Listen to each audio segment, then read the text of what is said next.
Christmas is coming, and in the build-up, millions of people across the UK will be shopping for presents online. But the Met Police has warned web users it's a time when many could also become the victims of fraud. Earlier this year, a Home Affairs Select Committee report listed the danger of cyber assault as a higher threat to the UK than a nuclear attack. Businesses and individuals can be plundered from anywhere in the world, as online criminals in 25 countries have chosen the UK as their #1 target. The difference between real-world crime and cybercrime is that in cybercrime there is no geography, there are no distances, there are no borders. And this means that the criminals who could never reach you in the real world can reach you in the online world.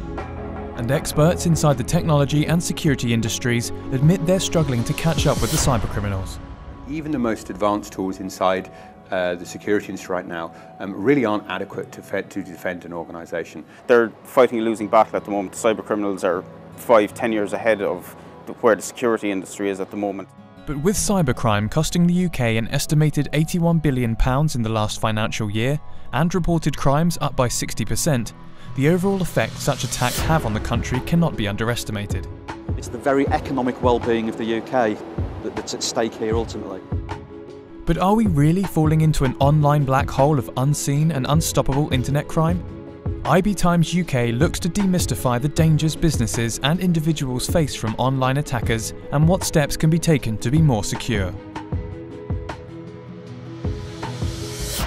In September, banks Barclays and Santander found one of their London branches targeted by online criminals. In both cases, their plan saw a member of the gang pose as a telephone engineer in order to fit a device to a computer that would have allowed the criminals to remotely take control of the PC and withdraw millions of pounds without anyone noticing.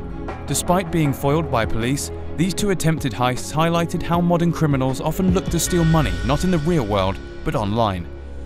By far the most common online attack any user might run into today would be caused by online criminals.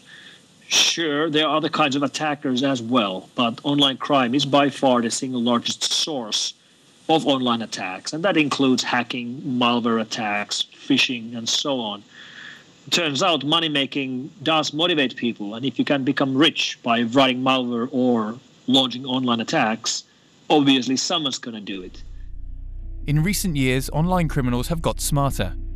Rather than just sending what are called phishing emails that lure users into providing sensitive information, such as passwords and credit card details, criminals now can target individuals through exploiting the increasing amounts of personal information we readily share online. Spear phishing emails are now the favoured method of more advanced attackers.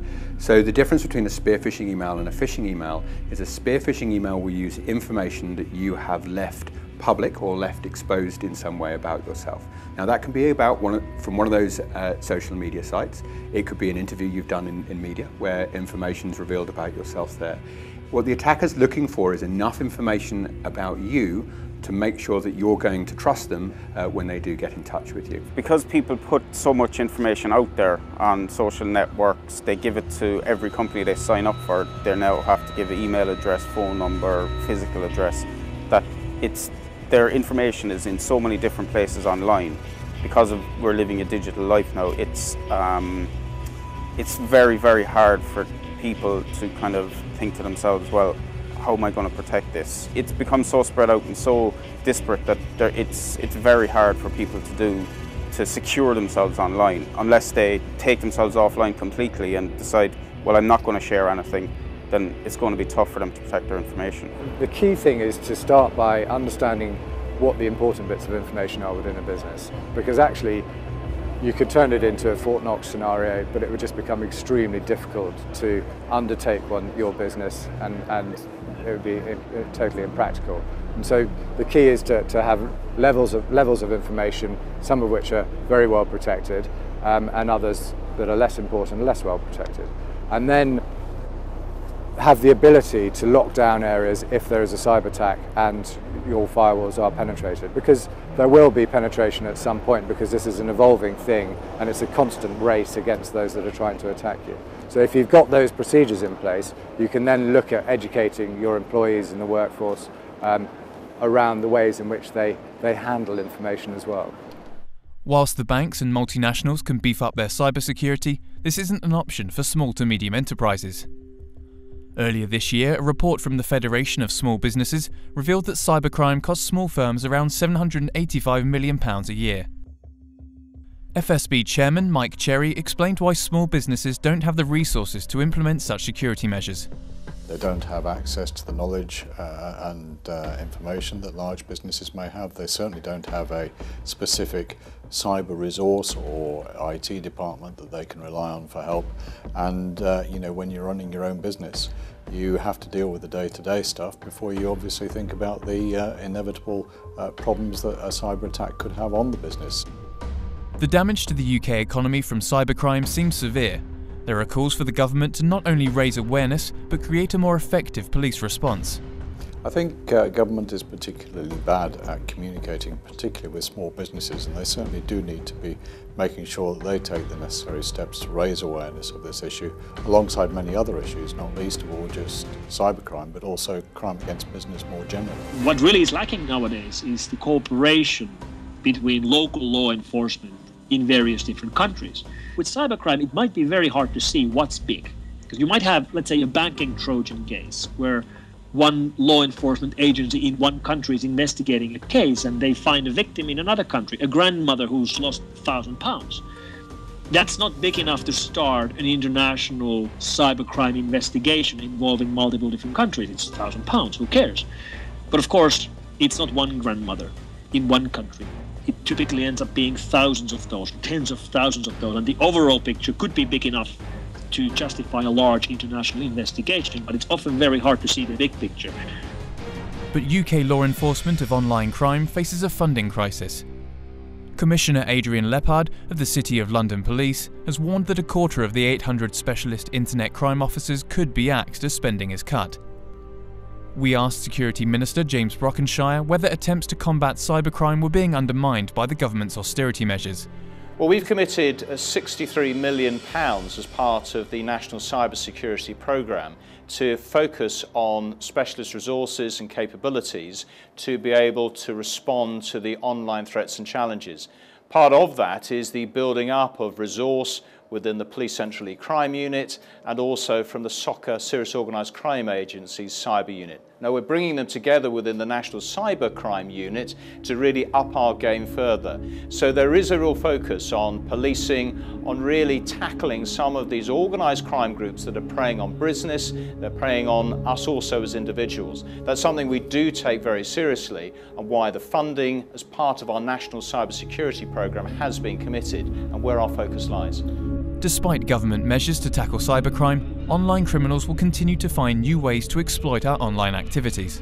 In this arena, the attackers, the hackers, always have the first move, and that gives them an advantage.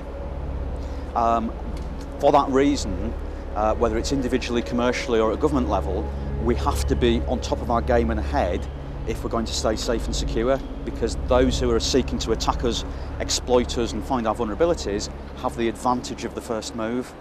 Companies are playing catch up, so it's going to happen again, and it's just trying to firefight, I guess, for companies at the moment, which is the biggest problem. We've got to face the fact that there's never going to be a situation where we win the war.